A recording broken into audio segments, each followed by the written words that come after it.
The president of Venezuela, Nicolás Maduro, has been abducted. A place called Venezuela.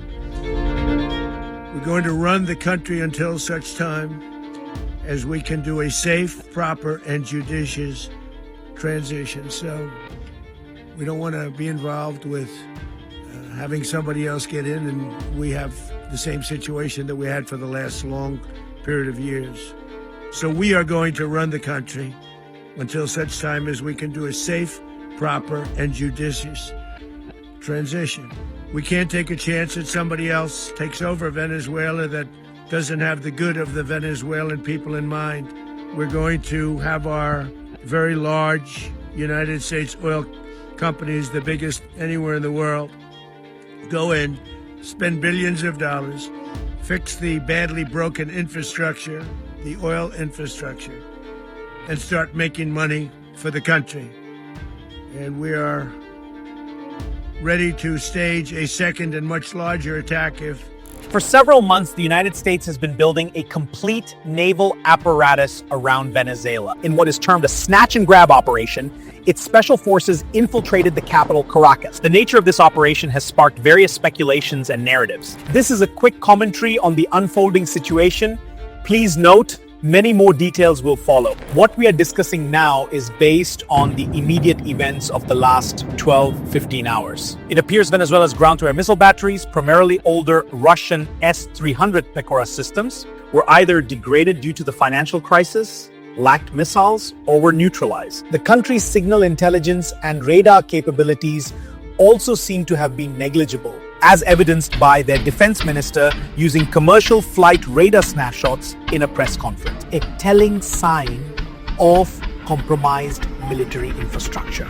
The attack was widespread, targeting key military bases including Fort Tuna and the 41st Armored Brigade. There is no debate. This action is completely illegal under international law. The justifications from the U.S., such as Attorney General Barr's claim of an indictment by a U.S. district court, are absurd. Under international law, a sitting head of state possesses immunity unless declared otherwise by the appropriate legal authority. And then using the UN Security Council or through an International Criminal Council warrant, neither of which applies here. The core allegation of narco-terrorism is flimsy. The majority of cocaine entering the U.S. flows through Colombia and Mexico, not Venezuela. This manufactured narrative around the so-called Cartel of the Suns appears to be a pretext. The real issue is Venezuela's oil reserves and a shift in U.S. foreign policy focus toward reasserting dominance in the Western Hemisphere, as indicated in recent U.S. national security strategy document. Internationally, reactions are following predictable lines. China and Russia have condemned the action. Iran and groups like Hezbollah have also criticized it. Europe has been largely muted, offering weak statements. Just like the poodle's role during the Iraq War, sometimes unexpected patterns emerge in history. Interestingly, some European right-wing leaders, like France's Marine Le Pen, have condemned the act as a violation of international law, which now seems meaningless. This event signals three major consequences.